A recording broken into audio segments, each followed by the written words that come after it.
दुनिया की सबसे महंगी और बड़ी चोरियां जिसे देखकर आपके होश उड़ जाएंगे। Number 5, British bank of the middle east robbery. 1970 के दशक में बैरूत लेबनान में आतंकवादियों के ग्रुप ने ऐसी साहसी चोरी को अंजाम दिया जिसकी किसी ने कल्पना भी नहीं की होगी। यासर अराफात नाम के आतंकवादी के नेतृत्व में इस ग्रुप ने British bank of the middle east में ऐसी कोई भी चीज नहीं छोड़ी जो फिर से चुराई जा सके। उन्होंने पैसा, गहने, सोना ये इस तरह से लूट लिया जैसे लगे कि वो कभी यहाँ था ही नहीं। इस चोरी को अंजाम देने के लिए उन्होंने करीब मौजूद बिल्डिंग के जरिए बैंक की बिल्डिंग में ब्लास्ट करके एक हॉल बनाया और उसके जरिए वो बिल्डिंग में घुस गए। इस चोरी के लिए इन आतंकवादियों ने ताला खोलने के लिए एक ताला बनाने वाले को भी हायर किया था। 2 दिन तक इन चोरों ने बैंक पर कब्जा किया हुआ था। इस दौरान वो बैंक के मेन लॉकर का भी ताला खोलने में सफल हो गए और सारा माल चुरा लिया तथा बाद में ये चोर कभी भी पकड़े नहीं जा सके। इस पूरी चोरी की बात की जाए तो आज के हिसाब से ये चोरी होती है 1400 करोड़ रुपयों की। Number 4, Baghdad bank robbery. ये चोरी एक ऐसी चोरी है जिसके बारे में जानकर आपको ये जरूर पता चल जाएगा कि जब सिपाही चोर बन जाता है तो क्या होता है। बगदाद में स्थित इस बैंक के 3 गार्ड्स ने मिलकर चोरी की। इस चोरी का हिसाब लगाया जाए तो ये चोरी 1900 करोड़ भारतीय रुपए के बराबर होती है, जो सच में एक बेहद बड़ी चोरी थी। आश्चर्य की बात यह थी कि ये पैसे इराकी दिनार में नहीं बल्कि अमेरिकन डॉलर में थे।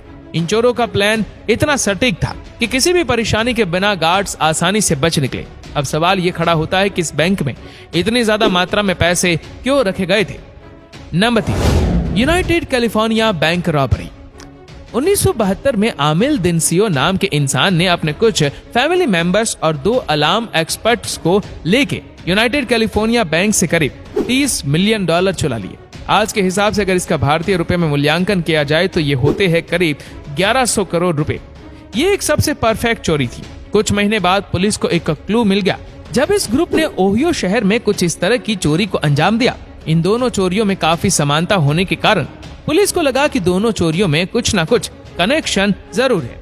इसीलिए पुलिस ने जब 2 शहर में आने जाने के सारे रिकॉर्ड चेक किए तो पता चला कि ठीक रॉबरी से पहले एक ग्रुप ने दोनों ही शहर में सफर किया है और यही वजह है जो इन्हें पकड़ पाने में पुलिस पूरी तरह से सफल रही। Number 2, Boston museum robbery.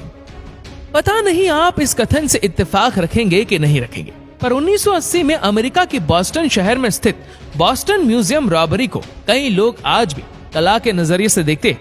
ऐसा इसलिए क्योंकि इनका लूटने का तरीका ही कुछ ऐसा था। बॉस्टन म्यूजियम में रात को जब 2 गार्ड्स पहरा दे रहे थे तो ये चोर पुलिस के कपड़े पहन के यहाँ पहुंच गए। उन्होंने कहा कि इस इलाके में गड़बड़ी चल रही है, हमें म्यूजियम में देखना है कि सब कुछ सही है या नहीं। जैसे ही गार्ड्स ने उन्हें अंदर प्रवेश दे दिया, उन गार्ड्स को पुलिस के भेष में आए उन चोरों ने हथकड़ियां पहना दी और उन्हें बांध दिया तथा वह आराम से 13 कीमती पेंटिंग चुरा ले गए। इस पेंटिंग्स की कुल कीमत होती थी करीब 3200 करोड़ रुपए। 28 साल पहले की गई इस चोरी को आज भी सुलझाया नहीं जा सका, इसीलिए इस स्टोरी को परफेक्ट और सबसे बड़ी चोरियों में शुमार किया जाता है।